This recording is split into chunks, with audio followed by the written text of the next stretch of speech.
غزہ میں بے تحاشا خون خرابہ اور تباہی کے بعد سیز فائر کی امید دکھ رہی ہے، اور امید اس لیے کیونکہ حماس نے قطر اور مصر کے سیز فائر کے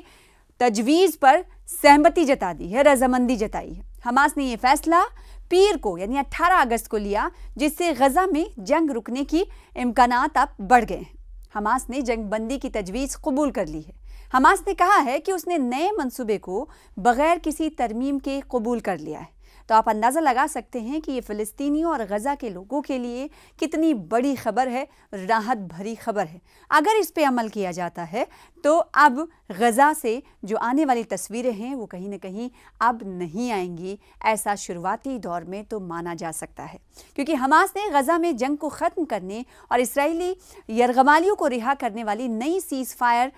تجویز کو منظوری دی ہے۔ اس تجویز کو مصر اور قطر نے تیار کیا ہے۔ جنگ بندی کی نئی تجویز کے نتیجے میں اب اس جنگ بندی کیسی ہوگی، جو تجویز ہے اس میں کیا کیا شامل کیا گیا ہے، کیسے خد و خال مرتب کیے گئے ہیں۔ شروعاتی طور پر جو جانکاری نکل کر سامنے آئی ہے وہ کچھ اس طرح ہے کہ جنگ بندی کی نئی تجویز کے نتیجے میں 60 دن کا وقفہ ہوگا، یعنی جو سیز فائر ہوگی وہ 2 مہینے کی ہوگی۔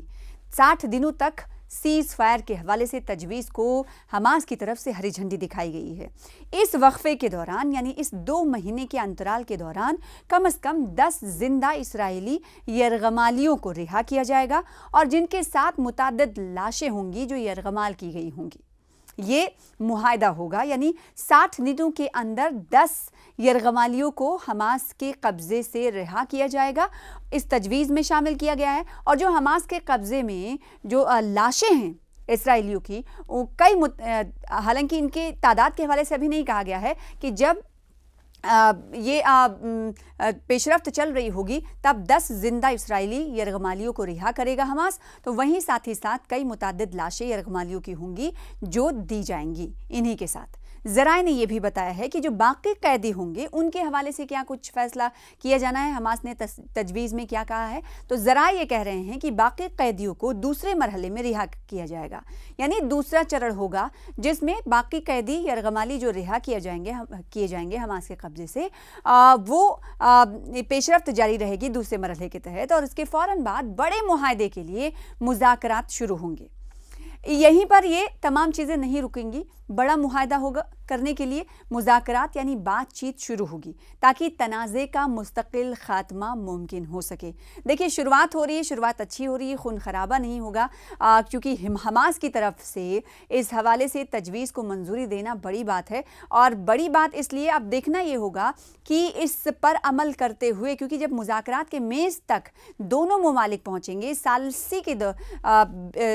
تحت یہ جب مذاکرات ہوں گی، تو ظاہر سی بات ہے مذاکرات میں امن کے خواہاں لوگوں کی طرف سے اس تنازع کو ختم کرنے کی کوششیں کی جائیں گی تاکہ جو تنازع ہے اس کا مستقل خاتمہ کیا جا سکے، ممکن ہو سکے، جس میں بین الاقوامی ضمانتیں شامل ہوں گی۔ اسرائیل نے حالانکہ اب سوال یہ اٹھ رہا ہے کہ اسرائیل کی طرف سے جب حماس نے رضامندی ظاہر کی ہے، تجویز کو قبول کر لیا ہے، تو آخر اسرائیل کیا کہہ رہا ہے یہ بھی جان لینا بہت ضروری ہے۔ اسرائیل نے ابھی تک اس معاہدے پر رد عمل ظاہر نہیں کیا ہے۔ فلسطینی حکام کے مطابق توقع ہے کہ ثالث یعنی میڈیٹر باضابطہ معاہدے کا اعلان کریں گے اور جنگ بندی مذاکرات کی بحالی کی تاریخ طے کریں گے۔ وہیں امریکی مداخلت ابھی تک ایک طویل مدتی فائر بندی حاصل کرنے میں ناکام رہی ہے۔ یہاں پر یہ ذکر کرنا ضروری تھا کیونکہ آپ نے دیکھا ہوگا کہ پچھلے دنوں گزشتہ مہینے امریکہ کے صدر کی طرف سے، پریزیڈنٹ کی طرف سے، ڈونلڈ ٹرمپ کی طرف سے سوشل میڈیا کا سہارا لیتے ہوئے کہا گیا تھا کہ دونوں ملک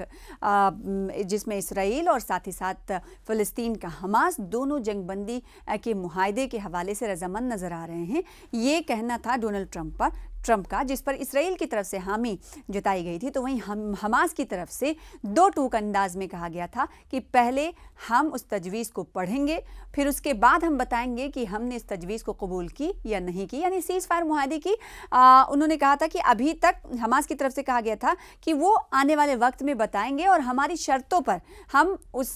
بات چیت کی میز تک آئیں گے، مذاکرات تک آئیں گے اور سیز فائر کے حوالے سے کوئی فیصلہ لیں گے، ہم یہ سوچیں گے، حماس کی طرف سے کہا گیا تھا۔ تو اس لیے اس ضمن میں یہ کہنا صحیح، کہیں نہ کہیں بہت حد تک صحیح کہ امریکی جو مداخلت تھی وہ طویل مدتی فائر بندی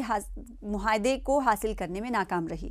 میڈیا رپورٹ کے مطابق مصر اور قطر کے ذریعے پیش کی گئی تجویز میں جو شہری سیکیورٹی کی گارنٹی ہے کے ساتھ ساتھ غزہ میں جنگ کو ختم کرنے کے لیے حکمت عملی مرتب کی گئی ہے۔ ایک عربی میڈیا کے مطابق اس سیز فائر سمجھوتے کو آخری جو شکل دی گئی تھی اس کے لیے امریکہ کے وشیش دوت اسٹیو وٹکاف کو قاہرہ میں مدعو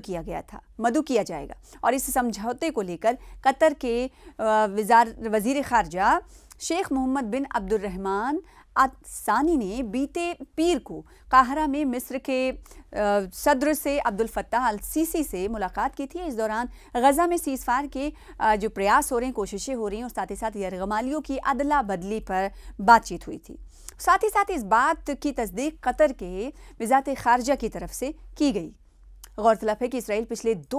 گزشتہ دو سالوں سے غزہ پر لگاتار حملے کر رہا ہے۔ ان حملوں سے غزہ میں بھاری تباہی ہوئی ہے اور غزہ میں رہنے والے لوگ بھوکمری کے شکار ہو رہے ہیں۔ اسرائیلی حملوں میں 60,000 سے زیادہ غزہ کے لوگوں کی اب تک موت ہوئی ہے، جن میں سب سے زیادہ خواتین اور بچے شامل ہیں۔ یہاں تک کہ ایمنسٹی انٹرنیشنل اور انسانی حقوق کے دیگر گروپس اسرائیل پر غزہ میں فاقہ کشی کی دانستہ پالیسی نافذ کرنے اور فلسطینی زندگی کی صحت، بہبود اور سماجی تانے بانے کو منظم طریقے سے تباہ کرنے کا الزام لگاتے رہے ہیں۔